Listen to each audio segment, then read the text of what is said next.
Hello friends, welcome to my channel school lessons. ഇന്നത്തെ ക്ലാസ്സിൽ നാം പറയുന്നത് 5ാം ക്ലാസ്സിൻ്റെ അടിസ്ഥാന ശാസ്ത്രം വിഷയത്തിൽ വരുന്ന ഒന്നാമത്തെ പാഠമാണ്. ഈ പാഠഭാഗത്തിൻ്റെ 14ാം നമ്പർ പേജ് വരെ നമ്മൾ ഓൾറെഡി അപ്ലോഡ് ചെയ്തിട്ടുണ്ട്. അതിൻ്റെ ലിങ്ക് വേണ്ടിയവർ നിങ്ങൾ കമൻറ്റ് ബോക്സിൽ ലിങ്ക് എന്ന് കമൻറ്റ് ചെയ്താൽ മതി. സോ ഇന്നത്തെ ക്ലാസ്സിൽ നമ്മൾ എടുക്കാൻ പോകുന്നത് 15ാമത്തെ പേജാണ്. അധിനിവേശക്കാർ. ആഫ്രിക്കൻ ഭൂഖണ്ഡത്തിൽ കാണപ്പെടുന്ന ഒരു മത്സ്യമാണ് ആഫ്രിക്കൻ മുഷി. നിങ്ങൾക്കിവിടെ ചിത്രം നൽകിയിട്ടുണ്ട്. ഇവ വളരെ പെട്ടെന്ന് വളർന്നു പെരുകുന്നു. കേരളത്തിലെ ചില ജലാശയങ്ങളിൽ അധിനിവേശ മത്സ്യമായി ഇവ കാണപ്പെടുന്നു. ഈ അധിനിവേശം എന്ന് പറഞ്ഞാൽ ഈ ഒരു ആഫ്രിക്കൻ മുഷി എന്ന് പറയുന്നത് ആഫ്രിക്കൻ ഭൂഖണ്ഡത്തിൽ കാണപ്പെടുന്നതാണ്.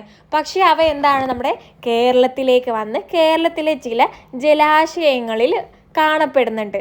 സോ അതിനാണ് അധിനിവേശ മത്സ്യം എന്ന് പറയുന്നത്. ഓക്കെ, ജലാശയങ്ങളിലെ നാടൻ മത്സ്യങ്ങളെയാണ് ആഫ്രിക്കൻ മുഷി ആഹാരമാക്കുന്നത്. ഇവയെ ആഹാരമാക്കുന്ന ജീവികൾ നമ്മുടെ ജലാശയങ്ങളിൽ കാണപ്പെടുന്നില്ല. സോ ഈ ഒരു ആഫ്രിക്കൻ മുഷിയെ ആഹാരമാക്കുന്ന ജീവികൾ നമ്മുടെ കേരളത്തിലില്ല, നമ്മുടെ കേരളത്തിലെ ജലാശയങ്ങളിൽ ഇല്ല. നമ്മുടെ നാട്ടിലെ കുളത്തിലേക്ക് ആഫ്രിക്കൻ മുഷി എത്തിയാൽ ആവാസത്തിന് എന്ത് സംഭവിക്കും? നമ്മുടെ നാട്ടിലെ കുളത്തിലേക്ക് എത്തിയാൽ കാരണം എന്താണ്? നമ്മുടെ നാട്ടിലെ കുളത്തിലുള്ള ചെറുമീനുകളാണ് ഇതിൻ്റെ ഭക്ഷണമായിട്ട് വരുന്നത്. സോ ഇത് ആരെ ബാധിക്കും? നമ്മുടെ നാട്ടിലെ കുളത്തിലെ ചെറുമീനുകളെ ബാധിക്കുന്നതാണ്. ഇത് ചെറുമീനുകളുടെ ആവാസത്തെ നശിപ്പിക്കുന്നതാണ് അല്ലേ? നിങ്ങളുടെ പ്രദേശത്ത് ഇത്തരത്തിലുള്ള ഏതെങ്കിലും അധിനിവേശ ജന്തുക്കളും സസ്യങ്ങളും ഉണ്ടോ എന്ന് കണ്ടെത്തുക. സോ നമ്മുടെ പ്രദേശത്തുള്ള ഏതെങ്കിലും ഒരു അധിനിവേശ, അതായത് മറ്റേതെങ്കിലും നാട്ടിലുള്ളതാണ്, നമ്മുടെ നാട്ടിലേക്ക് കയറി വന്നിട്ടുള്ളതാണ്. അങ്ങനത്തെ ഏതെങ്കിലും ജന്തുക്കളും സസ്യങ്ങളും ഉണ്ടോ എന്നാണ് ചോദിച്ചത്. അധിനിവേശ ജന്തുവിന് ഉദാഹരണമായിട്ട് നമുക്ക് പറയാൻ പറ്റുന്നതാണ് ആഫ്രിക്കൻ ഒച്ച്. ഇതിൻ്റെ പേരാണ് ആഫ്രിക്കൻ ഒച്ച്. ഇത് വളരെ അപകടകാരിയാണ്. നമ്മുടെ മനുഷ്യർക്ക് പല രോഗങ്ങളും വരാൻ കാരണമാകുന്ന ഒരു ജീവിയാണത്. കേരളത്തിൻ്റെ കാലാവസ്ഥയിൽ വളരെ പെട്ടെന്ന് തന്നെ ഇത് വളർന്നു പെരുകുന്നുണ്ട്. പിന്നെ ഒരു സസ്യത്തിന് ഉദാഹരണം പറയുകയാണെങ്കിൽ കുളവായ. ഇത് തെക്കേ അമേരിക്കയിൽ നിന്നുള്ളതാണ്, പക്ഷെ നമ്മുടെ കേരളത്തിലേക്ക് കടന്നു കയറി വന്നിട്ടുള്ളതാണ്. സോ ഇതൊരു അധിനിവേശ സസ്യമാണെന്ന് പറയാം, കുളവായ. ഈ കുളവായ ജലാശയങ്ങൾക്ക് വലിയ ഭീഷണിയാണ്. അതിവേഗം വളരുന്ന ഈ ഒരു സസ്യം ജലപാതകൾ തടസ്സപ്പെടുത്തുകയും ജലത്തിലെ ഓക്സിജന്റെ അളവ് കുറയ്ക്കുകയും മീനുകളെ ചത്തൊടുക്കുകയും കൊതുകുകൾ പെരുകാനും കാരണമാവുകയും ചെയ്യുന്നു. സോ നമ്മളിവിടെ ഈ ഒരു മറ്റു സസ്യങ്ങൾക്കും ജന്തുക്കൾക്കും എന്തെല്ലാം പ്രശ്നങ്ങളാണ് ഈ ഒരു അധിനിവേശ ജന്തുവും സസ്യവും ഉണ്ടാക്കുന്നതെന്ന് നമ്മളിവിടെ പറഞ്ഞു കഴിഞ്ഞു. അടുത്ത പേജിൽ ഒരു ആഹാര ബന്ധം നൽകിയിട്ടുണ്ട്. ആഹാര ശൃംഖലാജാലം നോക്കും. സോ നമുക്കിത് നോക്കാം. സസ്യം ഇതിലെ ഒരു ആഹാര ശൃംഖലാജാലമാണ്, ഒരു ശൃംഖലയാണ് സസ്യം. പുഴു, കോഴി, കുറുക്കൻ, കഴുകൻ. പിന്നെ മറ്റൊന്നാണ് പുല്ല്, പുൽച്ചാടി, തവള, പാമ്പ്, കഴുകൻ. ഇനി മറ്റൊന്ന് പറയുകയാണെങ്കിൽ പുല്ല്, അണ്ണാൻ, കുറുക്കൻ. പിന്നെ കുറുക്കൻ, കഴുകൻ. പിന്നെ അടുത്തത് പുല്ല്, അണ്ണാന്, പൂച്ച, കഴുകൻ. പിന്നെ പുല്ല്, അണ്ണാന്, പാമ്പ്, കഴുകൻ. ഇങ്ങനെ 5 ശൃംഖലകളാണ് ഈ ഒരു ആഹാര ബന്ധത്തിൽ, ഈ ഒരു ആഹാര ശൃംഖലാജാലത്തിൽ ഉൾപ്പെടുത്തിയിട്ടുള്ളത്. പലതരം ആഹാര ബന്ധങ്ങൾ മുകളിലെ ചിത്രത്തിലുണ്ട്. നമ്മളിപ്പോൾ പറഞ്ഞു കഴിഞ്ഞു അല്ലേ? ഇതിലെ ഒരു ശ്രേണിയിലുള്ള ഒരു ആഹാര ബന്ധമാണ് താഴെ കൊടുത്തിട്ടുള്ളത്. ഇതിലൊന്ന് താഴേക്ക് എടുത്തു മാറ്റി തന്നിട്ടുണ്ട്. പുല്ല്, പുഴു, കോഴി, കുറുക്കൻ, കഴുകൻ. ഇതിലുള്ള കൂടുതൽ ശ്രേണികൾ കണ്ടെത്തി എഴുതൂ. ഇതാണ് ഇവിടെ തന്നിട്ടുള്ള ഈ ഒരു ആഹാര ബന്ധത്തിലുള്ള എല്ലാ ശ്രേണികളും നമ്മൾ ഓൾറെഡി പറഞ്ഞു കഴിഞ്ഞിട്ടുള്ളതാണ്. ആ ഏറോ മാർക്ക് ഇട്ടതിനനുസരിച്ച് എഴുതി കൊടുത്താൽ മതി ഓരോന്നും. നമ്മളിപ്പോൾ എടുത്തു മാറ്റിയിട്ടുള്ളത് ഈ ഒരു മുകളിൽ തന്നിട്ടുള്ള ആഹാര ശൃംഖലാജാലത്തിലെ ഒറ്റ ശ്രേണിയായിട്ടാണല്ലോ. സോ ഇങ്ങനെയുള്ള ഒറ്റ ശ്രേണിയിലുള്ള ആഹാര ബന്ധമാണ് ആഹാര ശൃംഖല. മനസ്സിലായല്ലോ? ഈ ഒറ്റ ഒന്ന് ഇങ്ങനെ വേറിട്ട് എഴുതുന്നതിനെയാണ് ആഹാര ശൃംഖല എന്ന് പറയുന്നത്. എഴുതിയ ആഹാര ശൃംഖലകൾ താരതമ്യം ചെയ്ത് തന്നിരിക്കുന്ന മാതൃകയിൽ ശാസ്ത്ര പുസ്തകത്തിൽ പട്ടികപ്പെടുത്തൂ. ഒന്നാമത്തെ കണ്ണി, അവസാനത്തെ കണ്ണി. അവിടെ നൽകിയിട്ടുണ്ട്. ഒന്നാമത്തെ കണ്ണിയിൽ തുടങ്ങുന്നത് പുല്ലാണ്, അവസാനിക്കുന്നത് കഴുകനാണ്. ഇനി അടുത്ത കണ്ണി നോക്കുക. തൊട്ടു മുൻപേ എഴുതിയതിൽ നോക്കുക. ആദ്യത്തേത് എന്താണ്? പുല്ല് തന്നെയാണ്, ചെടി, അതായത് പുല്ലാണ്. അവസാനത്തേത് കഴുകനാണ്. മൂന്നാമത്തേതിലും പുല്ലാണ്, അവസാനത്തേത് കഴുകനാണ്. 4ലും പുല്ല്, അവസാനം വരുന്നത് കഴുകനാണ്. 5ാമത്തേതും പുല്ല് തന്നെയാണ്, അവസാനം കഴുകനാണ്. ഇതിൽ നിന്ന് എന്താണ് മനസ്സിലായത്? എല്ലാ ശ്രേണികളും തുടങ്ങുന്നത് പുല്ലിൽ നിന്നും അവസാനിക്കുന്നത് കഴുകനിൽ നിന്നുമാണ്. സോ നിങ്ങൾ അടുത്തതിലും പുല്ല് കഴുകൻ തന്നെ എഴുതി കൊടുക്കുക. എല്ലാ ശൃംഖലകളും ആരംഭിക്കുന്നത് ഏതു ജീവി വിഭാഗത്തിൽ നിന്നാണ്? പുല്ലാണിലെ എല്ലാ ശ്രേണികളും തുടങ്ങുന്നത് പുല്ലാണെന്ന് നമ്മളിവിടെ കണ്ടെത്തിയിട്ടുണ്ട്. അതായത് സസ്യവിഭാഗത്തിൽപ്പെട്ടതാണ്. അവയുടെ നിലനിൽപ്പിനും ആഹാരം ആവശ്യമില്ലേ? സസ്യം എങ്ങനെയാണ് നിലനിൽക്കുന്നത്? എന്ത് ആഹാരമാക്കിയിട്ടാണ് സസ്യം നിലനിൽക്കുന്നത്? ചിന്തിച്ചിട്ടുണ്ടോ? നമുക്ക് നോക്കാം. ആഹാര നിർമ്മാണം സസ്യങ്ങളിൽ. ചിത്രീകരണം നിരീക്ഷിക്കൂ. സസ്യങ്ങൾക്ക് ആഹാര നിർമ്മാണത്തിന് ആവശ്യമായ പ്രധാന ഘടകങ്ങൾ ഏതെല്ലാം? അവരുടെ ആഹാരത്തിന് പ്രധാനമായിട്ട് ആവശ്യമുള്ളതാണ് സൂര്യപ്രകാശം, കാർബൺ ഡയോക്സൈഡ്, ജലം. ഇവിടെ കാർബൺ ഡയോക്സൈഡ് എന്ന് നൽകിയിട്ടുണ്ട്. അവിടെ താഴേക്ക് സൂര്യപ്രകാശം, ജലം എന്നെഴുതി കൊടുക്കുക. കാർബൺ ഡയോക്സൈഡ്, ജലം എന്നിവ ഉപയോഗിച്ച് സസ്യങ്ങൾ ആഹാരം നിർമ്മിക്കുന്നു. സൂര്യപ്രകാശത്തിൽ നിന്നുള്ള ഊർജമാണ് ഇതിന് ഉപയോഗപ്പെടുത്തുന്നത്. അതിനാൽ ഈ പ്രവർത്തനത്തെ പ്രകാശ സംശ്ലേഷണം, ഫോട്ടോസിന്തസിസ് എന്ന് പറയുന്നു. മനസ്സിലായല്ലോ? കാർബൺ ഡയോക്സൈഡും ജലവും ഉപയോഗിച്ചിട്ടാണ് സസ്യങ്ങൾ ആഹാരം നിർമ്മിക്കുന്നത്. ഇതിന് അവർക്ക് ആവശ്യമായിട്ടുള്ള ഊർജം എവിടെ നിന്നാണ്? സൂര്യപ്രകാശത്തിൽ നിന്നുമാണ് എടുക്കുന്നത്. ഈ ഒരു പ്രവർത്തനത്തെയാണ് പ്രകാശ സംശ്ലേഷണം എന്ന് പറയുന്നത്. ഇലകളിലെ ഹരിതകം എന്ന വർണ്ണകമാണ് സസ്യങ്ങളെ ആഹാര നിർമ്മാണത്തിന് സഹായിക്കുന്നത്. ഇത് പഠിച്ചു വെക്കണേ. ഇലകളിലെ ഹരിതകം എന്ന വർണ്ണകം. ആഹാര നിർമ്മാണത്തിന് സഹായിക്കുന്നത് ഏതാണ്? ഇലകളിലെ ഹരിതകം എന്ന വർണ്ണമാണ്. ഈ പ്രവർത്തനത്തിന്റെ ഫലമായി ഓക്സിജനും ഉണ്ടാകുന്നു. സോ ഈ ഒരു പ്രവർത്തനത്തിന്റെ ഫലമായിട്ടാണ്, റിസൾട്ടായിട്ടാണ് ഓക്സിജൻ ഉണ്ടാകുന്നത്.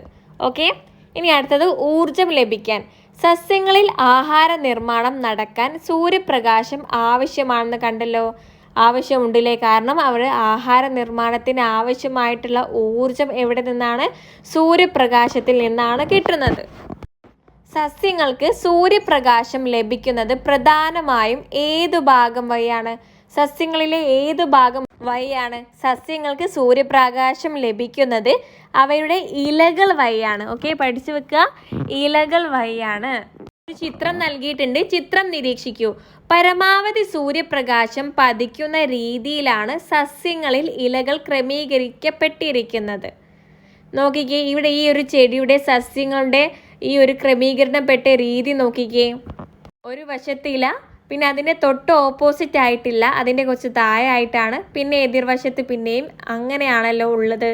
തന്നിരിക്കുന്ന ചിത്രത്തിലെ ഇലകളുടെ ക്രമീകരണം നോക്കൂ.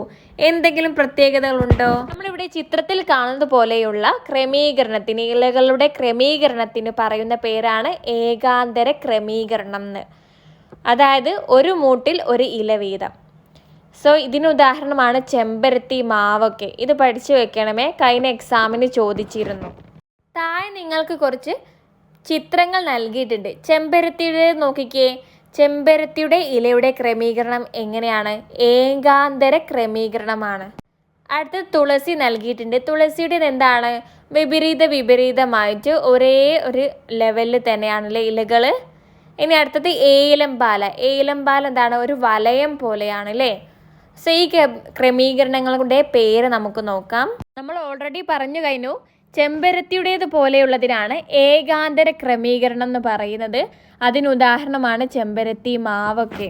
അതായത് തുളസിയുടെ ഇലകൾ പോലെയുള്ളത്, അതിനാണ് അഭിമുഖ ക്രമീകരണം എന്ന് പറയുന്നത്. ഓപ്പോസിറ്റ് ആയിട്ട് വരുന്നതിന് ഒരു മുട്ടിൽ 2 ഇലകൾ പരസ്പരം എതിർവശങ്ങളിൽ, അങ്ങനെയാണ്. ചിത്രം നോക്കിയാൽ എളുപ്പം മനസ്സിലാകുന്നതാണ്. ഇതിനുദാഹരണമാണ് പേര, പിന്നെ തുളസി. അടുത്തതാണ് വലയ ക്രമീകരണം. അതായത് താഴെ നോക്കിക്കേ, ഏലം പാലയുടെ ഇലകൾ നോക്കിക്കേ, ഒരു വലയം പോലെയാണല്ലേ, ചുറ്റുമാണ് ഇലകൾ ഉള്ളത്. ഓക്കെ, ഒരു മുട്ടിൽ 3 അതിലധികമോ ഇലകൾ. മറ്റൊരു ഉദാഹരണമാണ് അരളി. കഴിഞ്ഞ പരീക്ഷയ്ക്ക് ചിത്രം നൽകിയിട്ട് ഇലകളുടെ ക്രമീകരണത്തിൻ്റെ അടിസ്ഥാനത്തിൽ ടേബിളാക്കി എഴുതാൻ പറഞ്ഞിട്ടുണ്ട്. സോ ഇത് പഠിച്ചു വെക്കുക. നിങ്ങളുടെ പരിസരത്തുള്ള ചെടികൾ നിരീക്ഷിച്ച് ഒരേ രീതിയിൽ ഇലകൾ ക്രമീകരിച്ചിരിക്കുന്നവയെ കൂട്ടങ്ങളാക്കുക. സോ ഇവിടെ നമുക്ക് വേർതിരിക്കാൻ പറഞ്ഞിട്ടുണ്ട്. ആദ്യം ചെമ്പരത്തിയെ പോലുള്ളവ, അതായത് ഏകാന്തര ക്രമീകരണം. അത് മാവ് ഒരു ഉദാഹരണം നൽകിയിട്ടുണ്ട്. മറ്റു 3 ഉദാഹരണങ്ങൾ കൂടി നമ്മൾ അവിടെ എഴുതണം. ആദ്യത്തിൽ നമുക്ക് എഴുതാൻ പറ്റുന്നതാണ് പ്ലാവ്, പിന്നെ റോസ്, പിന്നെ വായ. ഇനി അടുത്തത് തുളസി പോലുള്ളവ, അതായത് വിപരീതമായിട്ട് വരുന്നത്. അതിനുദാഹരണമാണ് ജാതി, കണിക്കൊന്ന, മുല്ല. അടുത്തത് ഏലം പാലയുടേത് പോലെയാണ്. അതിനുദാഹരണമായിട്ട് എഴുതാം നരിവേങ്ങ, നീർമാതളം, അരളി. അടുത്തത് വിവിധ സസ്യങ്ങളുടെ ഇലകളുടെ ക്രമീകരണം വരച്ച് ആൽബം തയ്യാറാക്കാനാണ്. സോ ഇത് നിങ്ങൾ ചെയ്യുക. അടുത്തത് ഇലപ്പച്ചയ്ക്കു പിന്നിൽ. ഇലകൾക്ക് പൊതുവെ പച്ച നിറമാണല്ലോ, നിങ്ങൾ ശ്രദ്ധിച്ചിട്ടുണ്ടോ? ഭൂരിഭാഗവും എന്താണ്? ഇലകൾക്ക് പച്ച നിറമാണ്. എന്നാൽ പല നിറത്തിലുള്ള ഇലകൾ നിങ്ങൾ ശ്രദ്ധിച്ചിട്ടുണ്ടാവുമല്ലോ. പച്ചയാണ് കൂടുതലെങ്കിലും മഞ്ഞ, ഓറഞ്ച്, ചുവപ്പ് എന്നീ നിറങ്ങളിലുള്ള ഇലകളും നമ്മൾ കണ്ടിട്ടുണ്ട് അല്ലേ? നിങ്ങളുടെ പരിസരത്തു നിന്നും വ്യത്യസ്ത നിറങ്ങളുള്ള ഇലകൾ ശേഖരിക്കൂ. ശേഖരിച്ച ഇലകൾ ബ്ലോട്ടിംഗ് പേപ്പറിൽ ഉരച്ചു നോക്കൂ. നിങ്ങളോട് പറഞ്ഞിട്ടുള്ളത് വ്യത്യസ്ത രീതിയിലുള്ള ഇലകൾ ശേഖരിച്ചിട്ട് ബ്ലോട്ടിംഗ് പേപ്പറിൽ ഉരച്ചു നോക്കാനാണ്. സസ്യത്തിൻ്റെ പേരും ഇലയുടെ നിറവും ബ്ലോട്ടിംഗ് പേപ്പറിൽ കണ്ട നിറവും പട്ടികപ്പെടുത്തുക. താഴെ നിങ്ങൾക്കൊരു പട്ടിക നൽകിയിട്ടുണ്ട്, ഇത് പൂർത്തിയാക്കുക. ആദ്യത്തെ കോളത്തിൽ സസ്യത്തിൻ്റെ പേരാണ്, രണ്ടാമത്തെ കോളത്തിൽ ഇലയുടെ നിറമാണ്, മൂന്നാമത്തെ കോളത്തിൽ ബ്ലോട്ടിംഗ് പേപ്പറിൽ ഉരച്ച ശേഷം കണ്ട നിറമാണ്. ഒന്നിൻ്റെ ഉദാഹരണം അവിടെ നൽകിയിട്ടുണ്ട്. സസ്യം ചീരയാണ് എടുക്കുന്നത്. ഇലയുടെ നിറം ചുവപ്പാണ്. ബ്ലോട്ടിംഗ് പേപ്പറിൽ കണ്ട നിറം എഴുതാൻ പറഞ്ഞിട്ടുണ്ട്. ബ്ലോട്ടിംഗ് പേപ്പറിൽ നമ്മൾ ഉരയ്ക്കുമ്പോൾ നമുക്ക് കിട്ടുന്നത് പച്ച നിറമാണ്. സോ നിങ്ങളവിടെ പച്ച എന്ന് എഴുതി കൊടുക്കുക. അടുത്തത് ചേമ്പിലയാണ്. ചേമ്പില വയലറ്റ് നിറമാണ് ഇലയുടെ നിറം വരുന്നത്. ബ്ലോട്ടിംഗ് പേപ്പറിൽ ഉരയ്ക്കുമ്പോൾ കിട്ടുന്നത് പച്ച നിറമാണ്. അടുത്തത് ക്രോട്ടൺ, മഞ്ഞ നിറമാണ് ഇലയുടെ നിറം. ഉരയ്ക്കുമ്പോൾ കിട്ടുന്നത് പച്ചയാണ്. അടുത്തത് കോപ്പർ ലീഫ്, തവിട്ട് ചുവപ്പാണ്. പക്ഷേ ബ്ലോട്ടിംഗ് പേപ്പറിൽ ഉരയ്ക്കുമ്പോൾ കിട്ടുന്നത് പച്ച നിറമാണ്. ഇതിൽ നിന്ന് നിങ്ങൾക്ക് എന്താണ് മനസ്സിലായത്? ഏത് തരം ഇലകൾ, ഏത് നിറമുള്ള ഇലകൾ എടുത്താലും ബ്ലോട്ടിംഗ് പേപ്പറിൽ ഉരയ്ക്കുമ്പോൾ നമുക്ക് കിട്ടുന്നത് എന്താണ്? പച്ച നിറമാണ്. ഇതിന് കാരണം ഇലകളിലെ ഹരിതകം എന്ന വർണ്ണകമാണ്. ഹരിതകം എന്ന വർണ്ണമാണ് ഇലകൾക്ക് പച്ച നിറം നൽകുന്നത്. ഓക്കെ, അടുത്തത് പല നിറം. നിങ്ങളുടെ സ്കൂളിലെ ജൈവ വൈവിധ്യ ഉദ്യാനം നിരീക്ഷിക്കൂ. വിവിധ നിറങ്ങളിലുള്ള പൂക്കളും ഇലകളും കാണുന്നില്ലേ? പല നിറത്തിലുള്ള പൂക്കളും ഇലകളും നാം കാണാറുണ്ടല്ലോ. പച്ച നിറത്തിലുള്ള കാരണം ഹരിതകമാണെന്ന് കണ്ടല്ലോ. നമ്മൾ പഠിച്ചു, ഇലകൾക്കൊക്കെ പച്ച നിറം നൽകുന്നതിന് കാരണം എന്താണ്? ഹരിതകം എന്ന വർണ്ണമാണ്. മറ്റു നിറങ്ങൾക്ക് കാരണമുള്ള വർണ്ണങ്ങൾ ഏതെല്ലാം? നിങ്ങൾക്കൊരു പട്ടിക നൽകിയിട്ടുണ്ട്. ഈ പട്ടിക ശ്രദ്ധിക്കുക, പ്രധാനപ്പെട്ടതാണ്. ചുവപ്പ് നിറം നൽകുന്ന വർണ്ണകമാണ് ആന്തോസയാനിൻ. ഓറഞ്ച് നിറം കരോട്ടിൻ, മഞ്ഞ സാന്തോഫിൽ. ഇത് പഠിച്ചു വെക്കുക. അടുത്തത് വാതക വിനിമയം സസ്യങ്ങളിൽ. പ്രകാശ സംശ്ലേഷണത്തിന് ഉപയോഗിക്കുന്ന വാതകമാണ് കാർബൺ ഡയോക്സൈഡ് എന്ന് നിങ്ങൾ മനസ്സിലാക്കിയല്ലോ. നമ്മൾ തൊട്ട് മുൻപേ പറഞ്ഞില്ലേ, കാർബൺ ഡയോക്സൈഡ് എന്തിനാണ്? പ്രകാശ സംശ്ലേഷണത്തിന് ഉപയോഗിക്കുന്ന വാതകമാണ്. ഇവയിൽ ഏത് വാതകമാണ് ജീവികൾ ശ്വസനത്തിന് ഉപയോഗിക്കുന്നത്?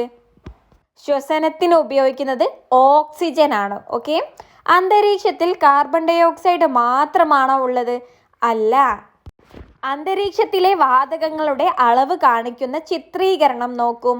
ഇവിടെ ഏറ്റവും കൂടുതലായിട്ട് നൈട്രജൻ ആണുള്ളത്, പിന്നെ ഓക്സിജൻ ഉണ്ട്, കാർബൺ ഡയോക്സൈഡ്, ആർഗൺ, പിന്നെ മറ്റുള്ളവ. ഊർജം ലഭിക്കാനാണ് നാം ജീവികൾ ശ്വസിക്കുന്നത്. സസ്യങ്ങൾക്കും ഊർജം ആവശ്യമില്ലേ? ആവശ്യമുണ്ടല്ലേ. ഊർജം ലഭിക്കാൻ സസ്യങ്ങളും ശ്വസനം നടക്കേണ്ടതില്ലേ? സോ ഊർജ്ജം എങ്ങനെയാണ് കിട്ടുന്നത്? ശ്വസനം നടക്കുന്നതിലൂടെയാണ്. സോ ഈ ഒരു ഊർജ്ജം ലഭിക്കാൻ വേണ്ടിയിട്ട് സസ്യങ്ങളും ശ്വസിക്കേണ്ടതില്ലേ എന്നാണ് ചോദ്യം. ശ്വസിക്കണം അല്ലേ? സസ്യങ്ങളിലും ശ്വസനം നടക്കുന്നുണ്ട്. ജീവികളിൽ നടക്കുന്നത് പോലെ തന്നെ സസ്യങ്ങളിലും ശ്വസനം നടക്കുന്നുണ്ട്. എല്ലാ ജീവികളും ശ്വസനത്തിനായി ഓക്സിജനാണ് ഉപയോഗിക്കുന്നത്.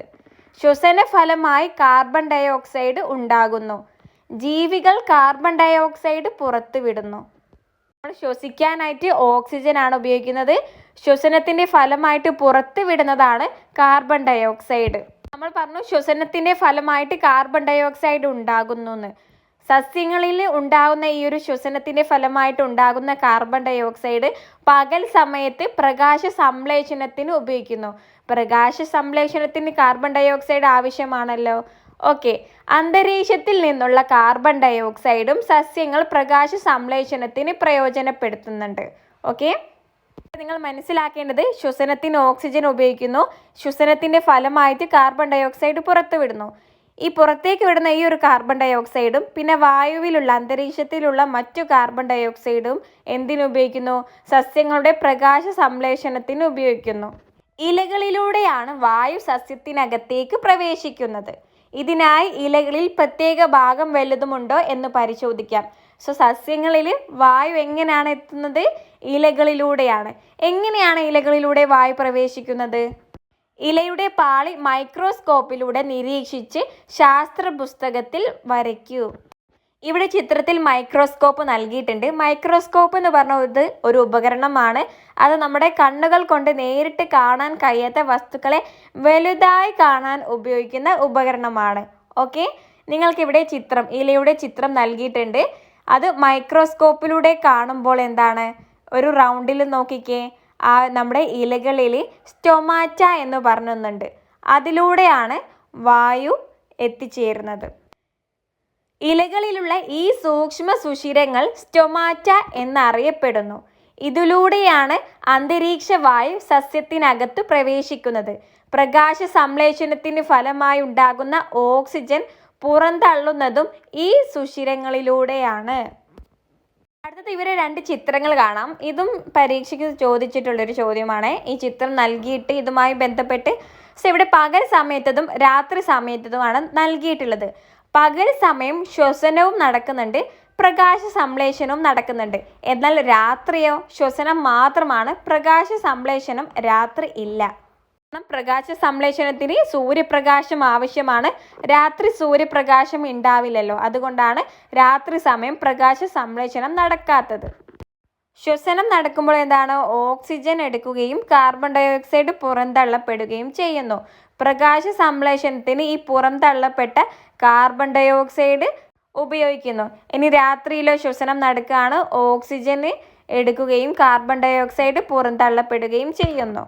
സസ്യങ്ങൾ ഓക്സിജൻ മാത്രമാണോ പുറത്തു വിടുന്നത്? ചർച്ച ചെയ്യൂ. അല്ല, ഓക്സിജൻ മാത്രമല്ല, കാർബൺ ഡയോക്സൈഡും പുറത്തു വിടുന്നുണ്ട് അല്ലേ? പകല് സസ്യങ്ങൾ പ്രകാശ സംശ്ലേഷണം നടത്തുമ്പോൾ കാർബൺ ഡയോക്സൈഡ് സ്വീകരിക്കുകയും ഓക്സിജൻ പുറത്തു വിടുകയും ചെയ്യുന്നു. രാത്രി പ്രകാശ സംശ്ലേഷണം നടക്കില്ല.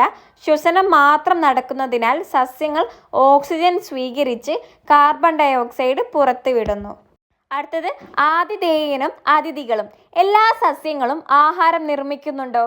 എല്ലാ സസ്യങ്ങളിലും ആഹാരം ഉണ്ടാവുന്നുണ്ടോ? ഇല്ല, ചില സസ്യങ്ങളിൽ മാത്രമാണ് അല്ലേ? ചിത്രീകരണം ശ്രദ്ധിക്കൂ. ഞാൻ മാവ്, എനിക്ക് വേണ്ട ആഹാരം ഞാൻ സ്വയം നിർമ്മിക്കുന്നു. മാവിൻ്റെ ചിത്രം ഇവിടെ നൽകിയിട്ടുണ്ട്. മാവ് എന്താണ്? ആഹാരം നിർമ്മിക്കുന്ന സസ്യമാണ് അല്ലേ? അടുത്തത് ഇത്തിൽക്കണ്ണി, ഞാനും സ്വയം ആഹാരം നിർമ്മിക്കുന്നു, പക്ഷേ ജലവും ലവണവും ഈ സസ്യത്തിൽ നിന്ന് വലിച്ചെടുക്കുന്നു.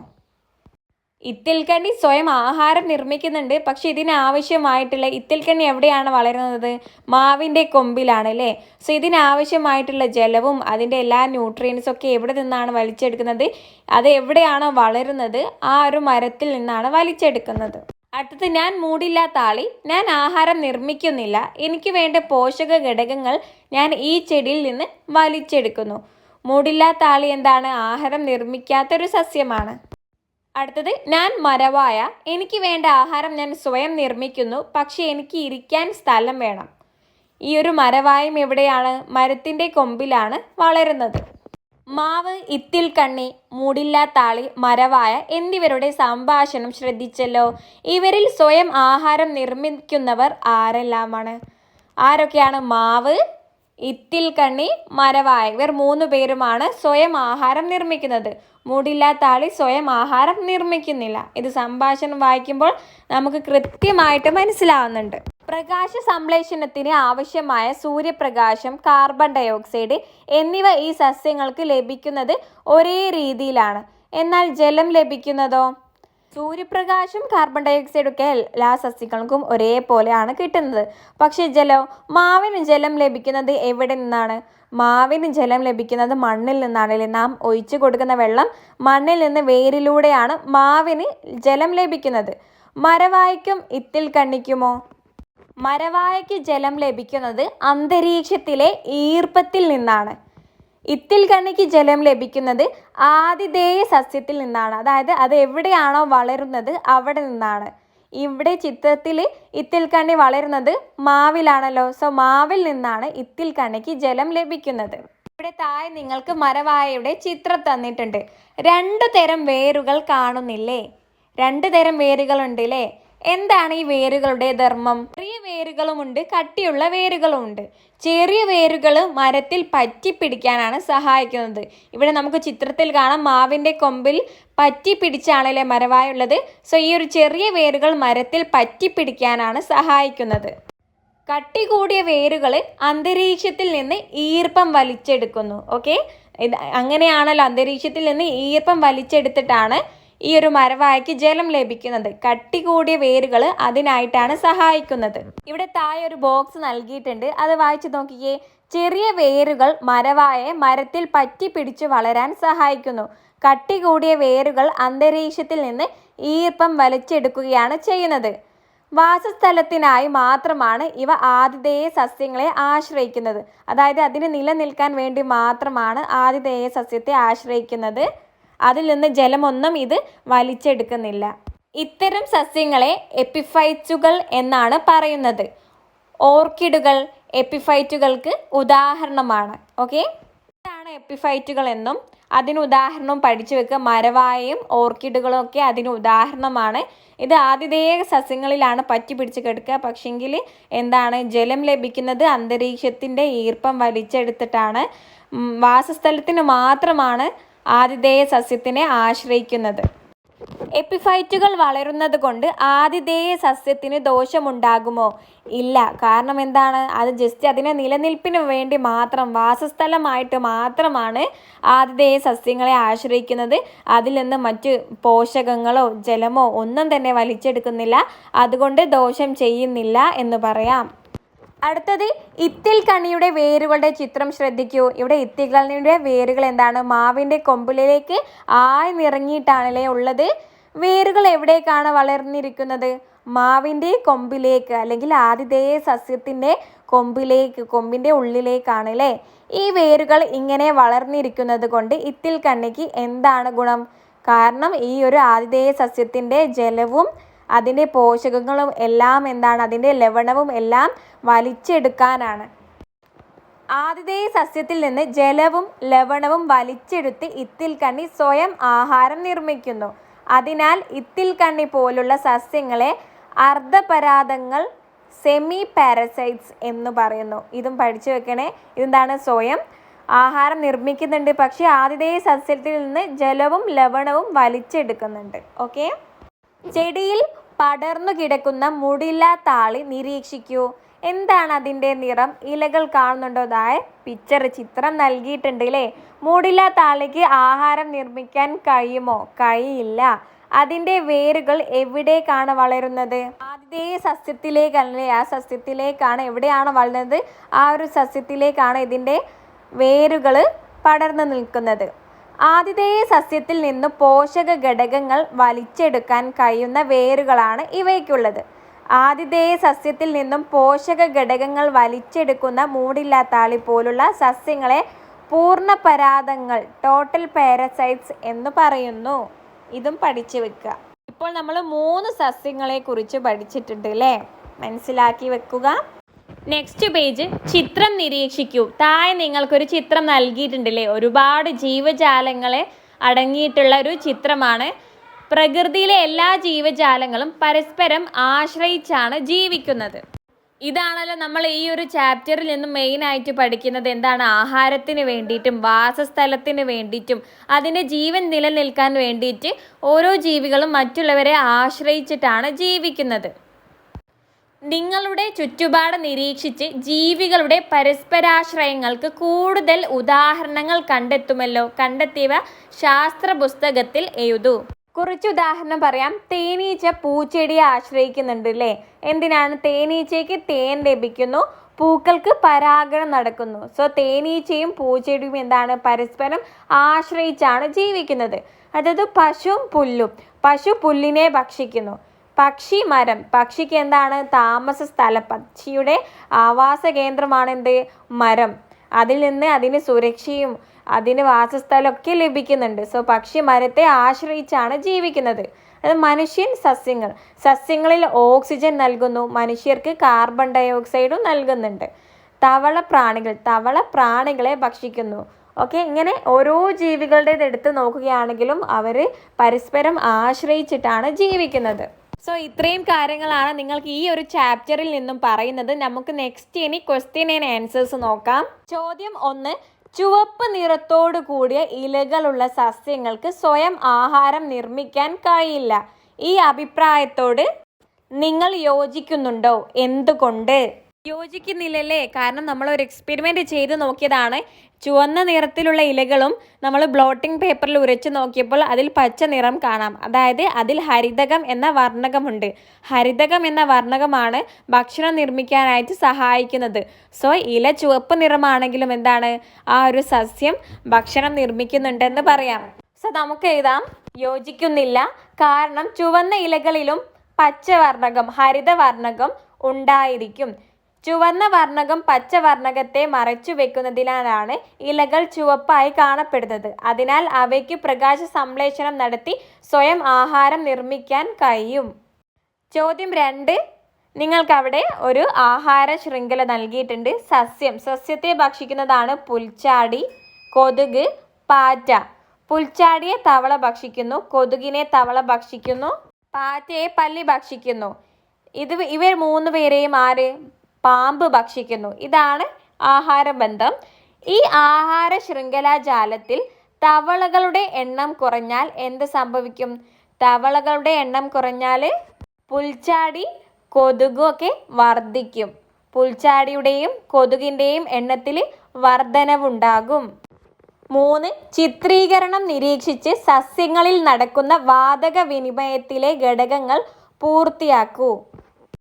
ഇവിടെ ചിത്രത്തിൽ ശ്വസനവും പ്രകാശ സംശ്ലേഷണവും നടക്കുന്നുണ്ട് അല്ലേ? ശ്വസനത്തിനായിട്ട് ഓക്സിജൻ സ്വീകരിച്ച് കാർബൺ ഡയോക്സൈഡ് പുറത്തുവിടുന്നു. പ്രകാശ സംശ്ലേഷണത്തിന് ഈ കാർബൺ ഡയോക്സൈഡ് ഉപയോഗിക്കുന്നു. ഓക്സിജന് പുറന്തള്ളപ്പെടുകയും ചെയ്യുന്നു.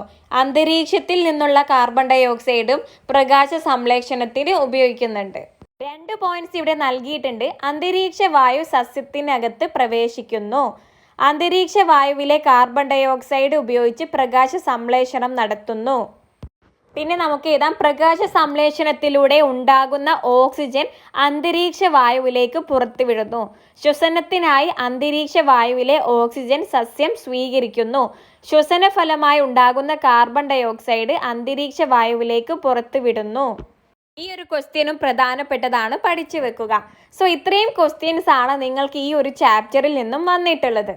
ഈ ഒരു ചാപ്റ്റർ നമ്മളിവിടെ കംപ്ലീറ്റ് ആക്കിയിട്ടുണ്ട്. 3 പാർട്ടുകളായിട്ടാണ് നമ്മൾ എടുത്തിട്ടുള്ളത്. പാർട്ട് 1 പാർട്ട് 2 ഓൾറെഡി അപ്ലോഡ് ആക്കിയിട്ടുണ്ട്. അതിൻ്റെ ലിങ്ക് വേണ്ടവർ കമൻറ്റ് ബോക്സിൽ ലിങ്ക് എന്ന് ചോദിച്ചാൽ മതി. പിന്നെ നമ്മുടെ ഈ ഒരു ക്ലാസ് നിങ്ങൾക്ക് ഇഷ്ടമായാൽ നിങ്ങൾ ലൈക്ക് ചെയ്യാൻ മറക്കരുതേ.